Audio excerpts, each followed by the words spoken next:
Hello, English learners, and welcome back to our podcast, Talk Emma. Hi, friends. We're very happy to have you with us today. I am your host, Lily. And I am your co-host, Ben. On this channel, we help you speak simple, natural English for daily life. Please help us grow by liking this video and subscribing to our channel. It really helps. Thank you so much.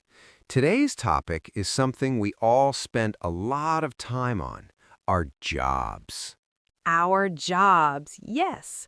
We're going to talk about what we do, why we do it, and maybe even share some funny stories. Haha, love it. Lily, let's start with you. You're a journalist. Tell us, what exactly is a journalist? Okay, a journalist is someone who finds stories, writes them, and shares information with people. Sometimes I cover news, sometimes I write about lifestyle or culture. Every day is different. Ha! Sounds exciting. So you could be writing about a music festival one day and politics the next? Exactly. That's why it's never boring. And sometimes it's very stressful, especially when deadlines are tight. I can imagine. Deadlines can be scary. Even in teaching, I feel stress when a student doesn't understand something I've taught, but I guess for you, it's on a bigger scale. Yes, sort of, but it's also fun because you meet many people and see things you wouldn't normally notice. For example, one day I was covering a street festival and ended up trying foods I never knew existed. Wow, that sounds like a great job perk. I don't get to taste new foods in my classroom. Maybe you should have a food day at school. Yes, that would be fun. Okay, now my turn. I am a teacher. But what exactly is a teacher, in simple words? Then I think everyone knows you teach, but explain it for our listeners. All right. A teacher is someone who helps students understand new things. We plan lessons, explain ideas, give examples, and sometimes even make up fun activities to help students learn. Ah, sounds very patient. Do you enjoy it? I do. Even if it's sometimes tiring, seeing a student suddenly understand something is a very happy moment. You can feel their excitement, and it makes your day feel worthwhile. Ah, I know that feeling. In journalism, when a story is published and people read it, you also get a small thrill. Exactly. Even though our jobs are very different, that small joy is something we both share.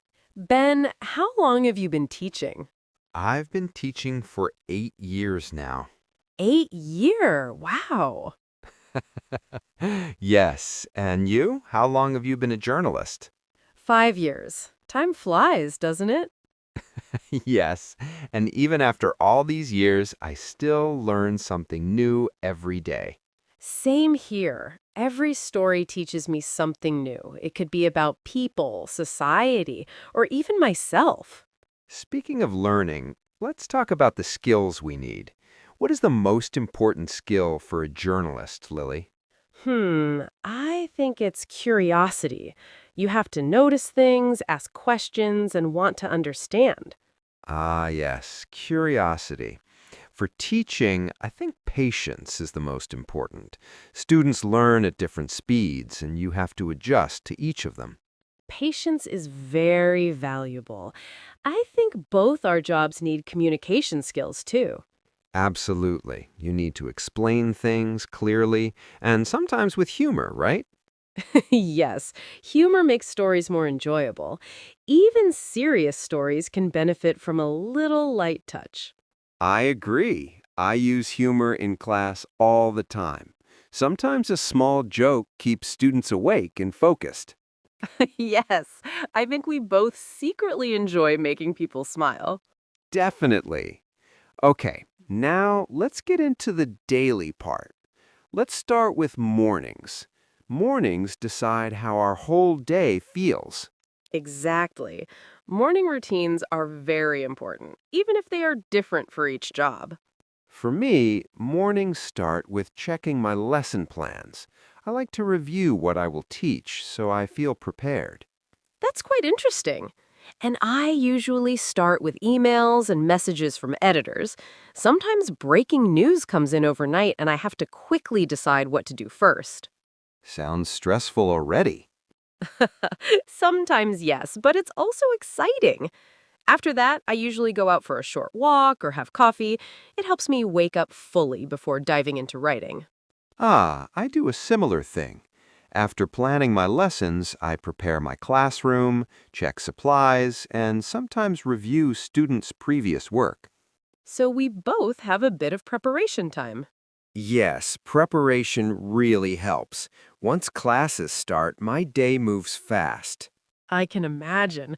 What happens first in class? I usually begin with a warm-up question or a short activity. It helps students relax and start thinking in English. That sounds nice. I also need a warm up, but for my brain. What do you do? When I start working, I read news articles, check facts, and highlight important points before writing anything. So you don't start writing immediately.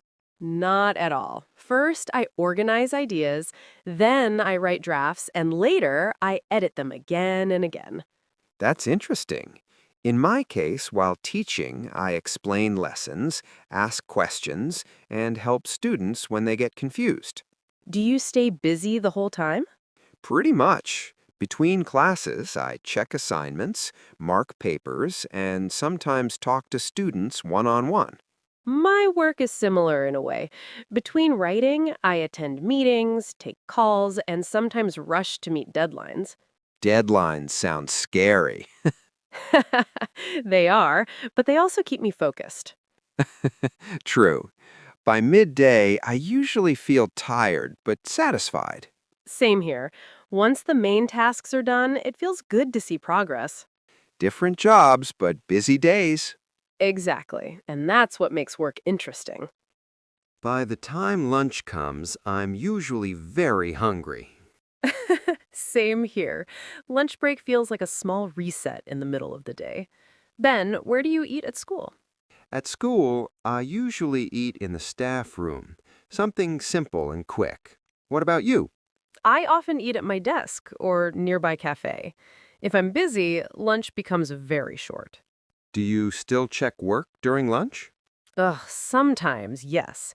I try not to, but messages still pop up. I try to relax a little. I talk to colleagues or just sit quietly. That's healthy. I like to step outside for a few minutes if I can. After lunch, it's a bit hard to focus. Oh, yes, the post-lunch sleepiness is real. In my classes, I start slow, maybe revision or a light activity. That makes sense. After lunch, I usually edit what I wrote in the morning. Editing takes a lot of focus. Oh, it does. I read carefully, fix mistakes, and improve sentences. Ben, what do you do in the afternoon? In the afternoon, I also check homework and plan the next day. My afternoons are for follow-ups, emails, interviews, and final drafts. Sounds busy again. Yes, but afternoons feel calmer than mornings. I agree. Even if we're tired, we just keep going. Exactly, one task at a time. And before we know it, the workday is almost over. That's the best feeling. By evening, my energy starts going down. Evenings at work feel slower. Haha, same here. I usually finish my last class and summarize the lesson. That's important. I spend evenings polishing my final drafts. After class, I check attendance and note what went well. I do something similar. I review my work and make small edits.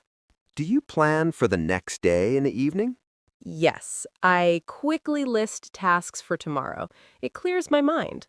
I also prepare a rough plan, so mornings feel easier.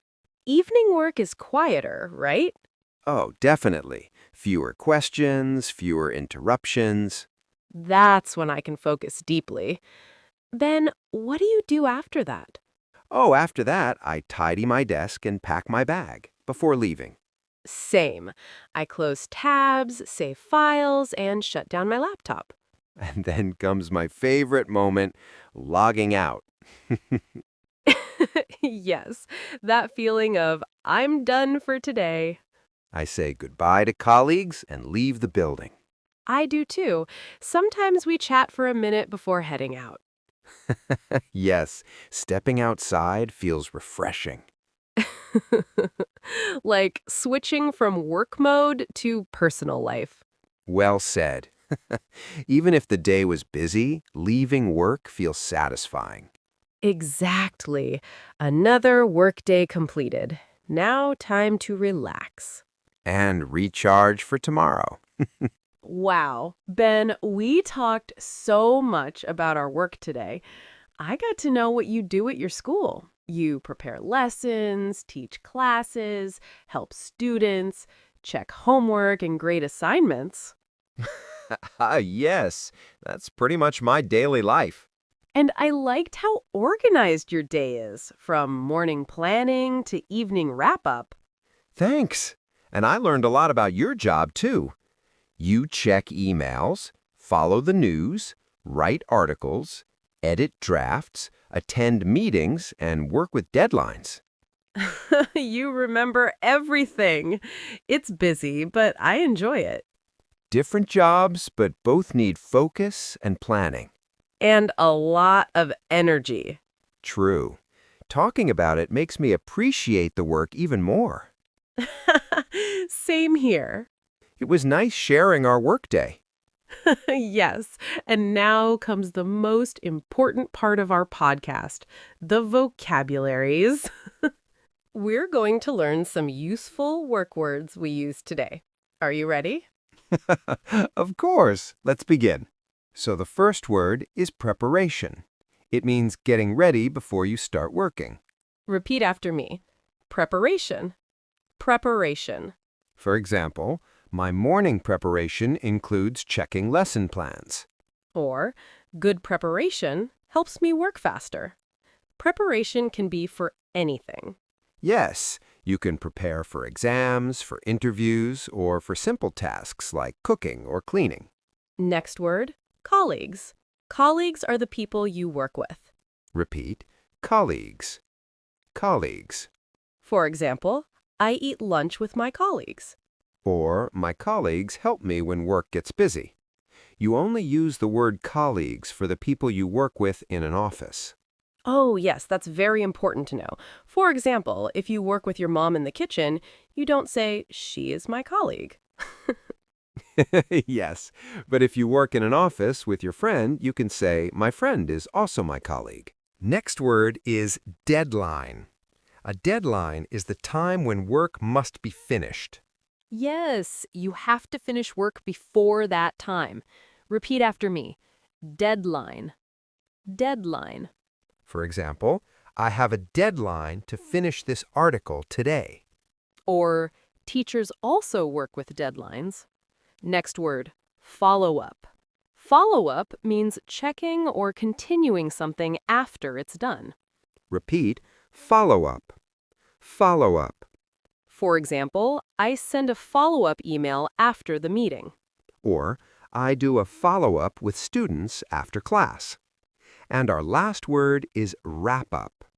Wrap-up means to finish work. Wrap up, wrap up. For example, I wrap up my work before leaving the office. Or, we wrap up our tasks in the evening. So, today we learned some very useful work words like preparation, colleagues, deadline, follow-up, and wrap-up. These words are very common when talking about a workday. Yes, and don't forget to wrap up your day calmly. And that brings us to the end of today's episode. We talked a lot about our workday, from preparation in the morning to wrapping up in the evening. Yes, and we hope it helped you understand how people talk about work in simple English. Before we go, here's our question of the day for you. What do you usually do before you leave work? You can answer like this.